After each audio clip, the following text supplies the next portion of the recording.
Friends, இது என்னைக்கோ வந்த குட்டி குட்டியான கியூட்டான குட்டி கேக் ஆர்டர். அதுல பார்க்க போறது ரோஸ் மில்க் கேக் டாப். அதுக்கு ரோஸ் மில்க் ஃபிளேவர் கேக். அதுக்கு மேல white chocolate rose milk add பண்ண கிரீம். அதுக்கு மேல ரோஸ் மில்க் கனாட்ஸ். அதுக்கு மேல மலைச்சாரல் மாதிரி பிஸ்தா நட்ஸ் அள்ளி போட்டுக்கலாம். அதே மாதிரி அடுத்த லேயரை ரெடி பண்ணி எடுத்துக்கலாம். இந்த டப்போடய இன்னொரு ரோஸ் மில்க் பாக்ஸும் வரும். அந்த ரோஸ் மில்க் இதோட சேர்த்து சாப்பிடும்போது அவ்வளவு டேஸ்டா இருக்கும். நெக்ஸ்ட் பார்க்க போறது ஒரு கியூட்டான choco truffle bento cake. First layer cake, அதுக்கு மேல யம்மியான சாக்லேட் கனாசினை ஊத்தி கேக்க ரெடி பண்ணி எடுத்துக்கிட்டேன்.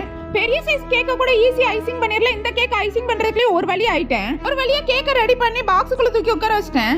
நெக்ஸ்ட் பார்க்க போறது ரசமலை கேக் டாப். அதுக்கு ஃபர்ஸ்ட் லேயர் கேக், அதுக்கு மேல விப்பிங் கிரீம் போட்டு அதுக்கு மேல ரசமலையும் நட்ஸையும் அள்ளி போட்டு இதே மாதிரி அடுத்த லேயர் ரெடி பண்ணி எடுத்துக்கிட்டேன். மேல கொஞ்சம் டெக்கரேஷனுக்கு குங்குமப்பூவையும் ரோஸையும் போட்டு விட்டுக்கிட்டேன். கூடவே ட்ரீம் கேக் ப்ரௌனிஸ் ரெண்டும் கேட்டிருந்தாங்க, அதையும் சேர்த்து சென்ட் பண்ணி விட்டுட்டேன். இதுல உங்களோட ஃபேவரட் எதுன்னு கமெண்ட்ல சொல்லுங்க.